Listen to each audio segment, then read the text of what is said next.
જલિયાર coaching વિદ્યાર્થી મિત્રો, આજે આપણે ધોરણ 12નો મોસ્ટ આઈએમપી એવા શેરમૂડીના પ્રકરણનો મોસ્ટ આઈએમપી દાખલો જે કેટલી બધી વખત એક્ઝામમાં પૂછાઈ ગયો છે અને આ દાખલો ડાયરેક્ટ બોર્ડની એક્ઝામમાં પૂછાવાના પૂરેપૂરા ચાન્સ છે. આ દાખલો સબ ઓડિટરના વિદ્યાર્થીઓને, ટાટેચીસના વિદ્યાર્થીઓ માટે પણ મોસ્ટ આઈએમપી કહી શકાય. સબ ઓડિટરના વિદ્યાર્થીઓ માટે તો ખાસ આઈએમપી કહી શકાય, કેમ કે શેરમૂડીનો દાખલો લાસ્ટ સબ ઓડિટર એકાઉન્ટન્ટની એક્ઝામમાં પૂછવાનો હતો. બોમ્બે લિમિટેડે ₹10 એવા 12 લાખ ઇક્વિટી શેર બહાર પાડ્યા, જેના પર નીચે મુજબ રકમ મંગાવી. અરજી વખતે ₹4, મંજૂરી વખતે ₹4, હપ્તા વખતે ₹2.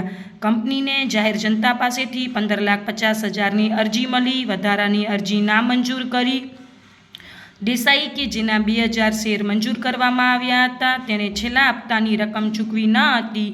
કંપનીએ દેસાઈના શેર જપ્ત કર્યા અને જપ્ત કરેલા બધા શેર દીઠ 7.5 લેખે પૂરા ભરપાઈ તરીકે ફરી બહાર પાડ્યા.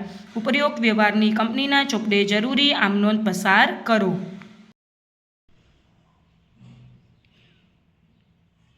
વિદ્યાર્થી મિત્રો, હવે આપણે દાખલો ગણીશું. દાખલાની સરળતા ખાતર આપણે સૌથી પહેલું ગણતરી કરી લેશું. આપણાને શેર અરજી વિદ્યાર્થી મિત્રો, આપણે 12 લાખની અરજી કરી હતી, જેની સામે આપણને 15,50,000ની અરજી મળી હતી. તો આપણે લખશું શેર અરજી 15,50,000 ગુણ્યા ₹4 એટલે 62 લાખ અરજી ખાતે આવશે. એમાંથી આપણે 12 લાખની અરજી કરી હતી એટલે 15,50,000માંથી 12 લાખ જવા દેશું ને, એટલે આપણને મળશે ₹3.5 લાખ પરત કરીશું. તો માઇનસ પરત ₹3.5 લાખ ગુણ્યા 4 એટલે ₹3.5 લાખ ગુણ્યા 4 એટલે ₹14 લાખ આપણે પરત કરશું. તો આપણે શેર મૂડી ખાતે લઈ જઈશું 12 લાખ ગુણ્યા 4 એટલે 48 લાખ. હવે શેર મંજૂરી આપણને અરજી વખતે ₹4, મંજૂરી વખતે ₹4 અને હપ્તા વખતે ₹2. તો શેર મંજૂરી 12 લાખ ગુણ્યા 4 ₹48 લાખ. છેલ્લો હપ્તો 12 લાખ ગુણ્યા ₹2 24 લાખ. આપણને કીધું છે, તમે રકમ વાંચી શકો છો કે દેસાઈ કે જેના 2000 શેર મંજૂર કરવામાં આવ્યા હતા, તેને આખરી હપ્તાની રકમ ચૂકવી ન હતી. તો માઇનસ બાકી હપ્તો 2000 ગુણ્યા 2 એટલે 4000. 24 લાખમાંથી 4000 જશે એટલે બેંક ખાતે 23,96,000.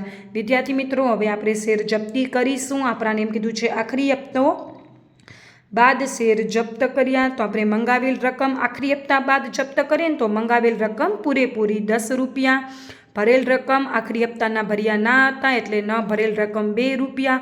ભરેલ રકમ અરજી અને મંજૂરીના 4 એટલે ₹8. હવે આપણે ટાઇટલ આપશું બોમ્બે લિમિટેડની આમ નોંધ. વિદ્યાર્થી મિત્રો, હવે જેમ હું સ્ટેપ બાય સ્ટેપ અને ક્રમ બાય ક્રમ જેમ આમનોંધ લખું છું, એવી જ રીતે એક્ઝામમાં આમનોંધ આપણે લખવાની. આડી અવરી ના થવી જોઈએ, યાદ રાખવાનું. વિદ્યાર્થી મિત્રો, અરજી માટેની 2 આમનોંધ. એમાં સૌથી પહેલું અરજીના રૂપિયા મળે એટલે નાણાં મળે એની આમનોંધ કરીશું. તો બેંક ખાતે ઉધાર 62 લાખ, તમે ગણતરીમાં જોઈ શકો છો. 15,50,000 ગુણ્યા 4. તો બેંક ખાતે ઉધાર 62 લાખ, તે ઇક્વિટી શેર અરજી ખાતે 62 લાખ. હવે અરજી ખાતે જેટલા જમા કર્યા એટલા ઉધાર કરવાના. તો ઇક્વિટી શેર અરજી ખાતે ઉધાર 62 લાખ. હવે તમે ગણતરીમાં જોશો, મેં પરત લખ્યા છે 3,50,000 ગુણ્યા 4 એટલે 14 લાખ. તો તે બેંક ખાતે 14 લાખ.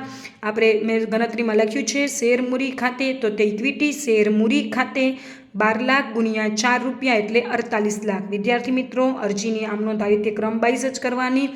પહેલાં શેરના નાણાં મળે એટલે બેંકવાળી આમનોંધ, પછી શેરના નાણાં મૂડી ખાતે લઈ જવાના. હવે આપણે મંજૂરીની આમનોંધ કરશું. તો મંજૂરીના 12 લાખ ગુણ્યા ₹4 એટલે 48 લાખ. તો ઇક્વિટી શેર મંજૂરી ખાતે ઉધાર 48 લાખ, તે ઇક્વિટી શેર મૂડી ખાતે 48 લાખ. એના પછીની આમનોંધ કરશું આપણે. મંજૂરી ખાતે જેટલા ઉધાર કર્યા એટલા જમા કરવાના. તો રૂપિયા નાણાં મળે એટલે બેંક ખાતે ઉધાર, તે ઇક્વિટી શેર મંજૂરી ખાતે 48 લાખ.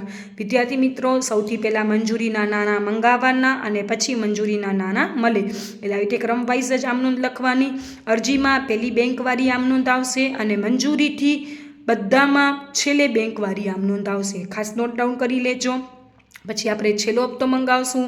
ઇક્વિટી શેર છેલ્લા હપ્તા ખાતે ઉધાર ગણતરીમાં તમે જોશો તો 12 લાખ ગુણ્યા ₹2 એટલે 24 લાખ. તો ઇક્વિટી શેર છેલ્લા હપ્તા ખાતે ઉધાર 24 લાખ, તે ઇક્વિટી શેર મૂડી ખાતે 24 લાખ.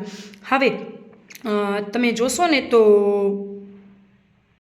જોશો તો તમને ખ્યાલ આવશે કે 2000 શેર ઉપર હપ્તાના રૂપિયા મળ્યા ના, તો તમે ગણતરીમાં લખ્યું છે 2000 ગુણ્યા 2 એટલે 4000 મેં માઇનસ કર્યા, તો બેંક ખાતે 23,96,000.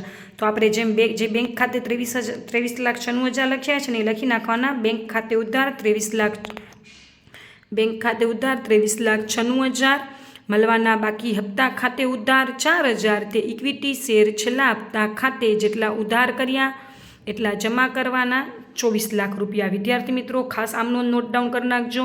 બેંક ખાતે ઉધાર 23,96,000, બાકી હપ્તા ખાતે ઉધાર 4,000, તે ઇક્વિટી શેર છેલ્લા હપ્તા ખાતે 24 લાખ. વિદ્યાર્થી મિત્રો અહીંથી નોટ ડાઉન કરજો. બાકી હપ્તો કે અગાઉથી મરેલ હપ્તો, બાકી હપ્તો આપેલો હોય તો એની આમ નોંધ હંમેશા બેંકવાળી આમ નોંધમાં જ કરવાની, શેર મૂડીવાળીમાં નહીં કરવાની. ઘણા બધા વિદ્યાર્થીઓને આમાં કન્ફ્યુઝન હોય છે કે બાકી હપ્તો ક્યાં નોંધવાનો અને જામીનગીરી પ્રીમિયમ ક્યાં નોંધવાનું. તો બાકી હપ્તો હંમેશા બેંકવાળી આમ નોંધમાં અને જામીનગીરી પ્રીમિયમ હંમેશા શેર મૂડીવાળી આમ નોંધમાં. હવે આપણે શેર જપ્ત કરશું તો ઇક્વિટી શેર મૂડી ખાતે ઉધાર જોશો ને તમે, મંગાવેલ રકમ 10 રૂપિયા હતું તો 2000 ગુણ્યા 10 રૂપિયા 20,000, તે શેર જપ્તી ખાતે અને તે શેર છેલ્લા હપ્તા ખાતે. હવે છેલ્લા હપ્તા ખાતે જે ઉધાર હતું ને 4,000 રૂપિયા એ આપણે જમા કરી દેશું.